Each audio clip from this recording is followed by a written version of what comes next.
ನಾಡಿನ ಜನತೆಗೆ 7.5 ಕೋಟಿ ಜನತೆಗೆ ಮತ್ತು ಭಾರತದ ಎಲ್ಲ ನಾಗರಿಕರಿಗೆ ಈ ಶುಭ ಸಂದರ್ಭದಲ್ಲಿ ತಮ್ಮ ಮುಖಾಂತರ ನಾನು ಹೃದಯಪೂರ್ವಕವಾದಂಥ ಶುಭಾಶಯನ ತಲುಪಿಸ್ತಾ ಇದ್ದೇನೆ.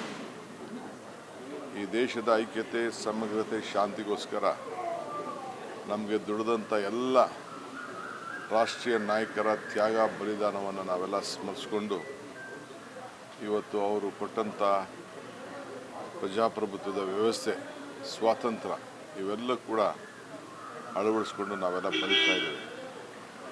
ಇಂದಿನ ಸಂದರ್ಭದಲ್ಲಿ ಪ್ರಪ್ರಥಮವಾಗಿ ನಾನು ಈ ರಾಜ್ಯದ ಮುಖ್ಯಮಂತ್ರಿಯಾಗಿ, ಜನರ ಒಬ್ಬ ಸೇವಕನಾಗಿ ಇವತ್ತು ಈ ರಾಷ್ಟ್ರಧ್ವಜವನ್ನು ರಾಜ್ಯದ ಜನತೆಯ ಪರವಾಗಿ ಆಚರಿಸಲು ಸಿಕ್ಕಿರೋದು ನಮ್ಮೆಲ್ಲರ ಭಾಗ್ಯ. ಮುಂದಿನ ದಿನಗಳಲ್ಲಿ ಈ ಎಲ್ಲ ಜನಾಂಗವನ್ನು ಕೂಡ ಒಟ್ಟಿಗೆ ತೆಗೆದುಕೊಂಡೋಗಿ ಈ ರಾಜ್ಯದಲ್ಲಿ ಶಾಂತಿ, ನೆಮ್ಮದಿ, ಸಹಬಾಳ್ವೆಯನ್ನು ಕಾಪಾಡಿಕೊಳ್ಳಿಕ್ಕೆ ಎಲ್ಲ ಥರದ ಪ್ರಯತ್ನ ಮಾಡ್ತಾ ಇದ್ದೇನೆ.